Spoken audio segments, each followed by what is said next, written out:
Hi everyone, welcome back to the video. So आप में से अगर कोई भी स्टूडेंट जो है कॉम्पिटिटिव एग्ज़ाम की तैयारी कर रहा है तो ऑफकोर्स वो जानता होगा कि करंट अफेयर उसमें one of the most important topic होता है और एक अच्छा खासा मार्क्स जो है वो करंट अफेयर के ऊपर ही डिपेंड करता है। स्पेशली अगर प्रीलिम्स की बात करें तो प्रीलिम्स जो है वो कम्प्लीटली आपका डिपेंड करता है, चाहे वो थ्योरी से क्वेश्चन बने लेकिन करंट में क्या चल रहा है उससे बाइंड अप करके ही वो क्वेश्चंस बनाते हैं public service commission, specially UPSC वाले या बीपीएससी वाले। तो सबसे पहले डिमांड ही वही होती है कि current affair of national importance या current affair of state importance, जैसे जो एग्ज़ाम की आप तैयारी कर रहे हैं उस बेसिस पे। तो ये current affair basically international relation, PSIR, political science and international relation का टॉपिक है।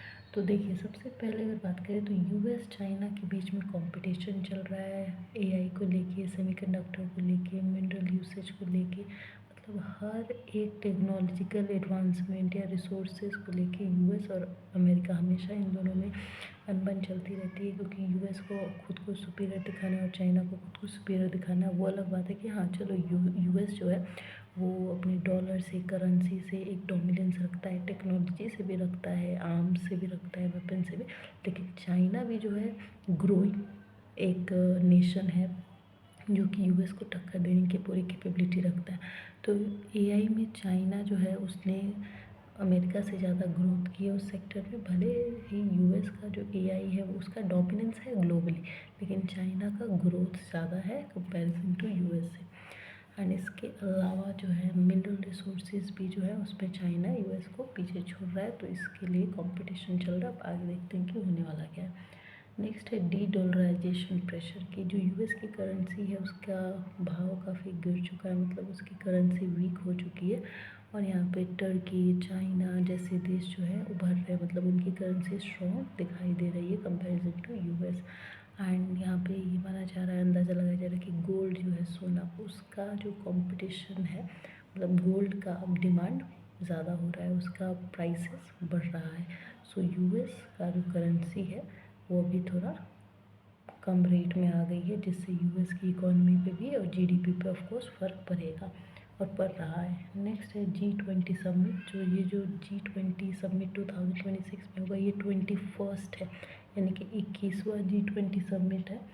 एंड ये मियामी फ्लोरिडा में होगा दिसंबर 14 या 15 को, और यूएस जो है इसको होस्ट कर रहा है। इसके अलावा कुछ ग्रुप्स हैं और पार्टनरशिप्स हुए इस साल 2026 के अंदर, क्वाड एंड इंडो पैसिफिक, जिसमें सिक्योरिटी, टेक्नोलॉजी, इकोनॉमिक सिक्योरिटी से जुड़े हुए चीज़ों को डिस्कस किया गया और आपस में ग्रुप्स जो है बन रहे हैं और एक दूसरे को सपोर्ट कर रहे हैं। नेक्स्ट है ब्रिक्स। इसमें मेंबरशिप एक्सपेंड करने की बात की गई। 2024 के बाद से ग्रीन ग्रोथ पे ज़्यादा फोकस किया जाने लगा, जैसे इलेक्ट्रिक व्हीकल हो गया, गो ग्रीन आप देख रहे होंगे। सो ग्रीन यानी कि एनवायरनमेंट को प्रोटेक्ट करने का सारा जो देश है, स्पेशली ब्रिक्स वगैरह, ये लोग मेक श्योर कर रहे हैं कि ये सब ऐसे इंतज़ाम करें कि ग्रीन ग्रोथ देखने को मिले पूरे ग्लोबल वर्ल्ड पे। नेक्स्ट है रीजनल ब्लॉक्स। इसमें एससीओ एंड एशियान का इंगेजमेंट देखने को मिलेगा 2026 के अंदर, टू बूस्ट डिप्लोमेटिक टाइज, ताकि आपस में जितने भी कंट्रीज़ हैं एशियान के अंदर जो भी आते हैं और एससीओ के अंदर, तो वो लोग जो है अपने अंदर फ्रेंडली रिलेशन बना के चल रहे हैं, एक साथ सहमति से चल रहे हैं, और जो झगड़ा है उसको, कॉन्फ्लिक्ट को कम से कम करने की कोशिश किया जा रहा है। इन शॉर्ट, ये जो रीजनल ब्लॉक्स हैं ये इस साल डिप्लोमेटिक टाइज के बारे में काफ़ी ज़्यादा डिस्कस कर रहे हैं। सो अभी तक फ़िलहाल यही है, यूएस चाइना का competition, about AI, semiconductor, minerals वगैरह वगैरह, और भी बहुत सारी चीज़ें, इकोनॉमी, जीडीपी वगैरह, and currency of course, de dollarization pressure, जो कि यूएस की करेंसी डॉलर पे है। एंड क्योंकि वो पूरे ग्लोबली चलता है, तो अगर डॉलर के साथ करेंसी बढ़ती है तो पूरे वर्ल्ड में फ़ायदा होता है, और अगर गिरती है तो पूरे वर्ल्ड को नुकसान होता है। इसीलिए एक चिंता का विषय है। G20 समिट ये हर साल होता है, 21st वाला होगा 2026 में, फ्लोरिडा मियामी में होगा, यूएस इसको होस्ट करेगा। और बाकी आपको बता दिए कौन से ग्रुप्स एंड पार्टनरशिप चल रही है, क्वाड, इंडो पैसिफिक, ब्रिक्स वगैरह वगैरह। तो इतना जब तक रिवाइज कीजिए, like, subscribe for more videos. Thank you.